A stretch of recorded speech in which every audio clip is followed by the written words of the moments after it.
Millions of people around the world suffer from the anxiety disorder called Obsessive Compulsive Disorder, also known by its acronym OCD. However, vast swaths of the general public, and even huge numbers of sufferers themselves, often don't know or understand what OCD really is, where it comes from, the many forms it can take, and how it can be effectively treated. Just in the past few weeks, some major pseudoscientific and false claims were made and widely circulated online by some prominent online personalities about how OCD develops and promoted ineffectual treatments to sufferers of the disorder. So today, with the help of Executive Director of the International OCD Foundation, Dr. Jeff Szymanski, and International OCD Foundation National Ambassador and OCD Advocate Ethan Smith, I would like to use my platform and their knowledge to help spread some good, accurate information about obsessive compulsive disorder and reliable resources for those who might need them.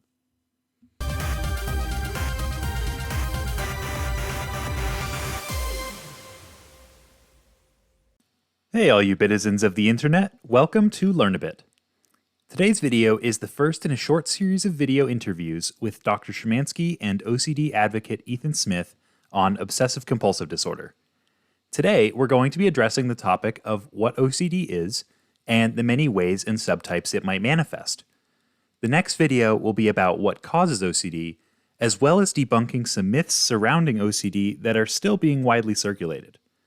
And finally, the third video is going to be on how therapists treat OCD with evidence-based treatments. Would you guys like to introduce yourselves and tell us a little bit about your backgrounds?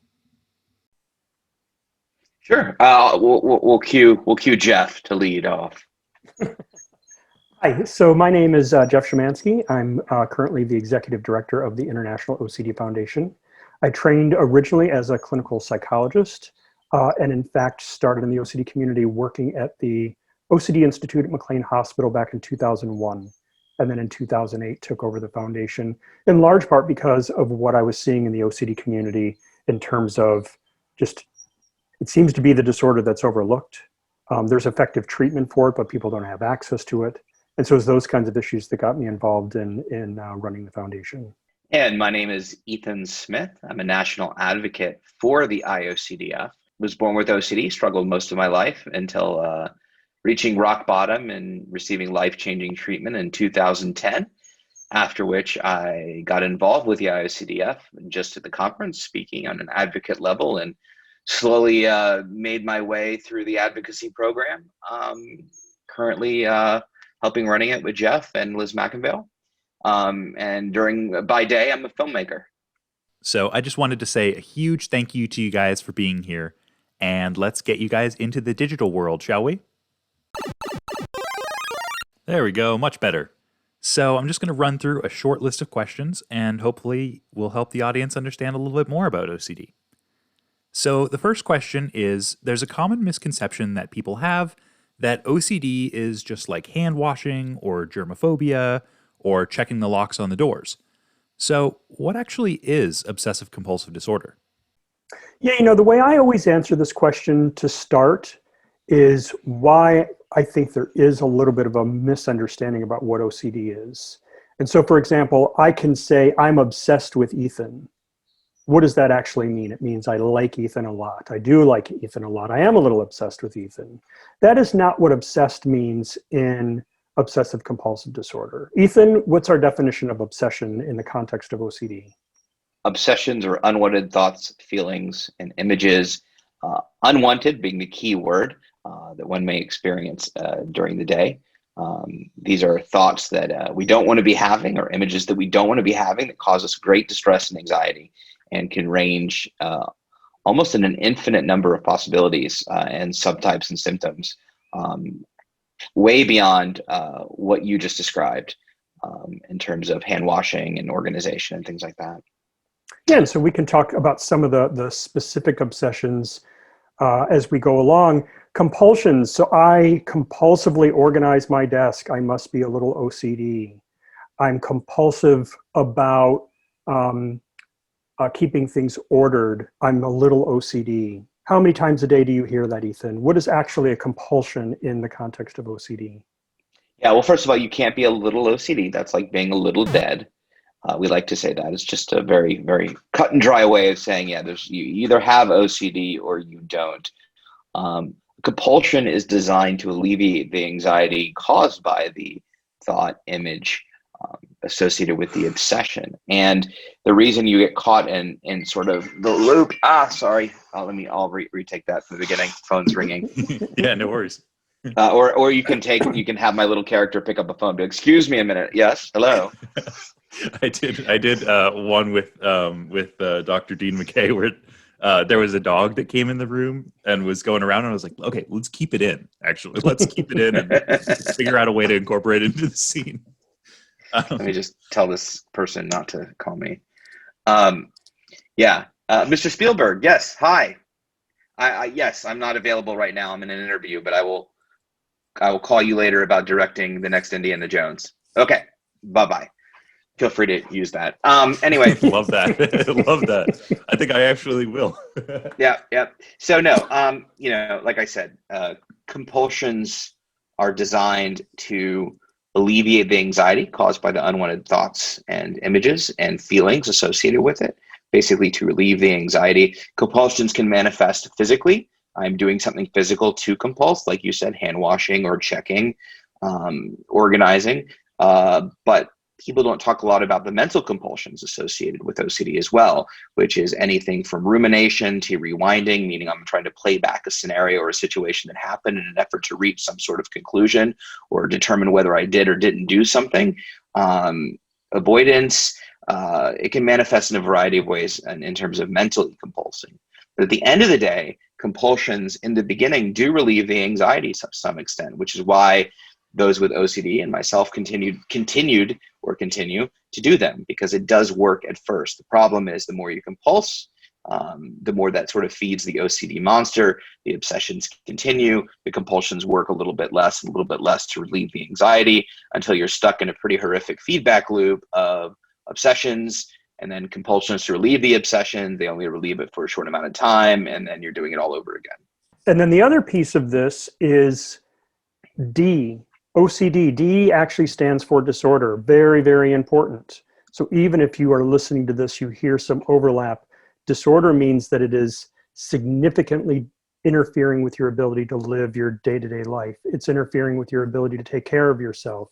It's time consuming. It's getting in the way of it getting to work. It's keeping you at work too late. It might be getting you fired from work. It's getting in the way of your relationships. It's getting in the way of you taking care of your kids, basically you living the life you want to live.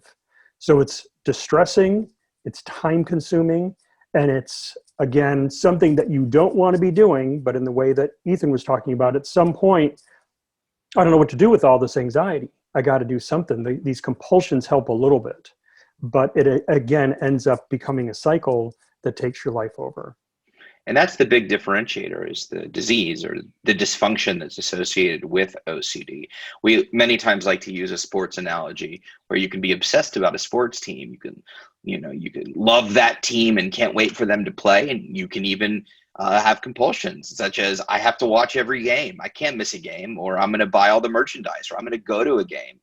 But the real differentiator is, do any of those things interrupt your daily life, your functioning, your job, your work, your relationships, your education, your sleep, things like that? If you missed a game, would you still be able to function in life, right? And that seems silly, but for those with OCD, if their socks, this is actually a cliche example, but it's what came to mind. If their socks aren't organized appropriately, they may stay home all day, making sure that they're just right, as opposed to taking a look and going, that's not the way I want them, but whatever, I'll deal with them when I get home, and go away. So it sounds like there's a lot of suffering that goes on behind the scenes that people without OCD might not actually see.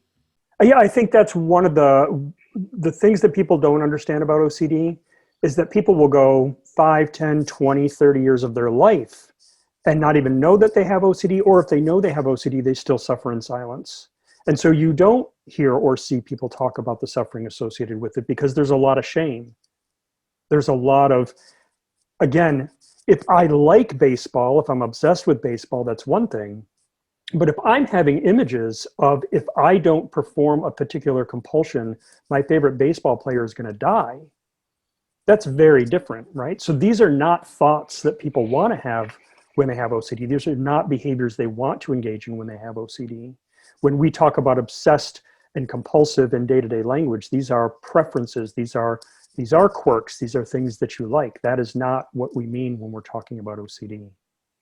And it was one of the reasons I got into advocacy is my OCD didn't look like what people assume OCD looks like. And so, when I was at my worst, on the floor bawling and crying and in pain, I lost 100 pounds and I looked like I had cancer. I looked physically ill. People don't associate that typically with OCD. And so it was important for me to show how significantly severe and painful and distressing and how malignant OCD can be left untreated, and what it can do to an individual and their life, and the destruction and path it can leave. But now, it's Friday, Ethan, and so I think it's time for a pop quiz. Pop quiz is, can you name all the subtypes of OCD? That's not fair. It's totally fair, because we have to dispel the myth that it's just about cleanliness and being neat. What are the myths? I'm grading you. With the subtype, this is very stressful. I don't like pop quizzes. This is unfair. No, so I don't know that I can name all the subtypes, because I didn't know there was a definitive amount. But we'll start with contamination, scrupulosity, harm. I think harm and self-harm are all in the same. Moral scrupulosity, religious scrupulosity, contamination, emotional contamination. Jeff, you finished the list. So you mentioned scrupulosity, right? There are two types of scrupulosity. This is when your OCD symptoms invade your faith. So if you're Catholic, all of a sudden you're calling your priest at 3 o'clock in the morning to confess. If you have moral scrupulosity, you are obsessed with fairness. You are always kind of judging, am I engaged in the right or moral thing? You might be someone who, because of COVID, you are stuck in your house because it isn't that you don't want to get COVID, it's that you don't want to give someone else COVID, but you're taking that to an extreme degree. Scrupulosity, so check plus for Ethan on scrupulosity. Contamination can be in lots of different ways, right? It can be germs, it can be getting sick, getting a disease, it can be getting an embarrassing disease, something I should have known better. I shouldn't have gotten HIV. I shouldn't have gotten herpes. It could be a toxin. I don't want to die of anthrax. I don't want to die of COVID, would be contemporary right now. But Ethan mentioned emotional contamination. This is when you're worried about catching someone else's undesirable trait. So Ethan is not a good student because he's failed his pop quiz. And so if I hang out with Ethan, I'm going to now be a bad student. Sexual orientation OCD, Jeff, go ahead. So sexual orientation OCD, am I gay? Am I straight? Am I sure I know that I'm gay? Am I sure I know that I'm straight? Relationship OCD, am I sure I'm in the right relationship? Am I sure that this person is right for me? Am I sure I'm good for this person? Again, these are all the seeds of concerns everyone shares. Let's go back to what Ethan and I were talking about earlier. Extremely distressing, very time consuming, and you're thinking about your relationship or your sexual orientation at the expense of moving forward in your life. I was just going to say, it's important to note that OCD thoughts are not different than anyone else's thoughts. OCD sufferers and individuals with OCD do not have unique thoughts that those without OCD don't have. They're all the same thoughts. It's just a matter of what we get stuck on and tie emotional attachment to.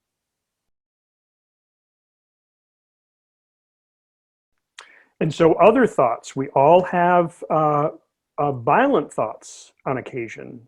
The scene in a movie where a character is talking about the oncoming headlights from the other side of the highway and this almost uncontrollable urge to turn into that traffic.